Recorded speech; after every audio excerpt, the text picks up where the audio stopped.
does it feel to be back? You guys told me it's nice to see you guys again. No, it's great to be able to come back, re-sign with the team. Obviously, be back on the court with these guys. It's been good. It's been a good summer. So excited to get practice started. Of course, you have some options you're all sure of, but you were looking forward to coming back this season, right? They definitely talked about bringing you back in. Yeah, I mean, this business is crazy, obviously, as we've seen the last couple of days. But I think, it's rare that you have a team that, 5 years ago brings you in and, you still have the opportunity to be here and continue to play here. So I'm definitely, humbled and honored by the fact that, I'm able to continue to build this franchise. You've seen a lot in those 5 years. To know that they were, not only prioritizing you, but it comes at a time where they've kind of accomplished a little bit of a goal in getting to the postseason. Now to get the chance to build upon that, what does that mean to you? It means a lot. I mean, there's been a lot of change. I mean, it's very, very thin line in terms of where things could have gone on this journey in order to come back. So, I'm excited to be back, to continue to build, to be with these guys, and to keep making more memories. HB, how does the weight of expectations feel compared to the weight of the drought and hearing about that every year coming into camp compared to now having higher aspirations? I think for us, it's validating our new standard. It's a matter of so many teams, so many people before maybe weren't necessarily circling a Kings game they weren't circling a Kings game on the calendar, but preparing for us, treating us with a certain level of respect and things like that. Now it's can you do it again? Can you do it again? Year after year. And we had a great season last year. I want to try to get on the vision. Kind of building off of that, the amount of national TV games that the Kings now have this season, especially the amount that are here in Sacramento, it seems like the league wants to showcase the city and the crowd a little bit more. Do you recognize that? Do you see that? What do you think of that opportunity? I was a little shocked we didn't have a Christmas Day game. I mean, I'm just going to throw it out there. I know Christmas hasn't come to Sac, often in a while. But no, I mean, I think the opportunity to have national TV games is great. It's great for the community. It's great for all the people that work extremely hard in this organization to be able to be highlighted. So I think that's phenomenal. And as a team, it's just great for us to continue to build and move forward in those matchups. What do you think of the additions you guys brought in today, or brought in this year with JaVale, Sasha, and Chris? Just your early thoughts on that. I think they're all great. I mean, I think when you look at Chris and you look at Sasha, obviously Sasha, extremely accomplished overseas.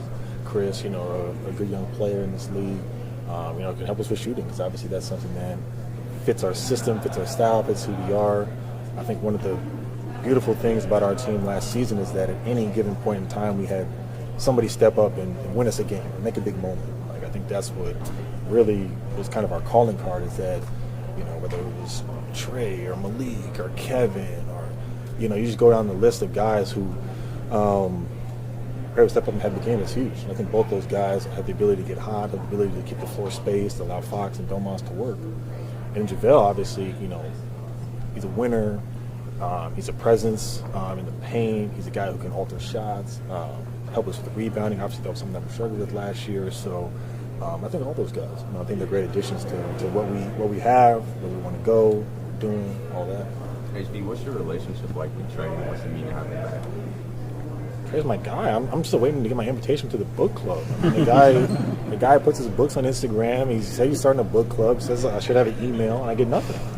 So I mean, I love Trey. I don't know if he loves me, but that's my guy. He did mention you were the person who knew the best on the team. I mean, clearly not. I haven't got the invite, but Trey's great. I mean, I think when he came over here, it was once again in that kind of flux period where there was just a lot going on, and he's just been so consistent just as a person. At first, and I bring up the book club as a joke because Trey always reads before the game, and at first I thought he was reading because there was so much craziness going on. Right? I'm like, man, he's just trying to figure out a way to just zone his mind out and do that, but he's just one of the most consistent people really I've ever met.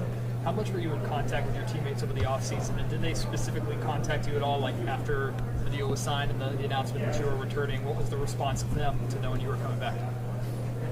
I mean, we've been in contact the whole summer. I mean, we had a team camp in Napa before free agency. I mean, I had to team coming to Vegas, you know, San Diego. I mean, there was a bunch of different things, touch points. You know, us getting together in Southern California. So yeah, I mean, we've been in contact all summer. I don't think it was anything different had changed in terms of how we communicated, how we always kept in touch, and how we always saw guys. Was that normal to do, to proceed like you're coming back and like nothing's changing, or is that unique to this group?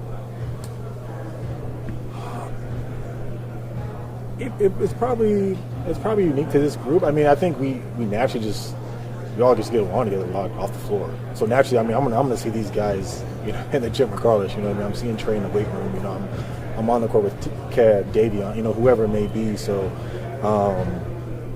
yeah, I mean, I think we just kind of kept it as business as usual. Just continued to bond that way. And if things would have went a different way, I still think I would have probably been on the court with him as well. So. People keep talking about the family environment that's kind of growing here, and there's babies everywhere. How much over the past year have you seen that sort of develop, and what has happened to kind of foster that environment? It's great. I mean, I think, speaking of kids, I mean, I feel like we got about 10 to 12 with the new coaching staff when they came in, so that definitely helped the culture there. But no, I think we were always a close-knit group, and I think as guys started to just get older, mature, the families have expanded. Everyone kind of on similar timelines with that kind of stuff. It's just kind of fostered a different way for us to bond and connect, right? So a lot of things, you know, yes, you're talking about, you know, video games and things that are going on, you know, just on normal day-to-day life, football, whatever, in the locker room, but you're also talking about kids, parenting, you know, they don't get any sleep at all, you know, stuff like that. Did your approach to the offseason change? I know you played in the Drew League. You've been in the league for a minute now, but did you approach the offseason any differently with what you're working on? Yeah, I mean, I think just, you know, putting yourself in different situations. Yeah, we had, I think, some different opportunities where we were able to, you know, go out and play, you know, with guys on the team. So a bunch of us going to UCLA, going to things like that. Forward to seeing how that translates, obviously, you know, kind of just getting to the preseason, still working with the Kings and doing stuff like that. Mike's talked about the challenge from going, you know, good to great, and how much more difficult that can be from going bad to good. In terms of day-to-day approach and the culture that's set here, what does that look like? What's the challenge facing the team daily when it comes to going from good to great? Yeah, I mean, the biggest thing is you can't start in April. You know what I mean? We can't just like jump back into, okay, we're going to start the playoffs here. It's like we have to start from day one. We have to start from, you know, building that foundation, building those standards, and approaching it with a sense of hunger like we had last year when you're trying to establish yourself, get the playoff streak, you know, away from us and things like that, to, okay, you know, how do we still have that same hunger even though our goals or expectations remain the same, but increase? Thanks, everyone. Appreciate it. Welcome back.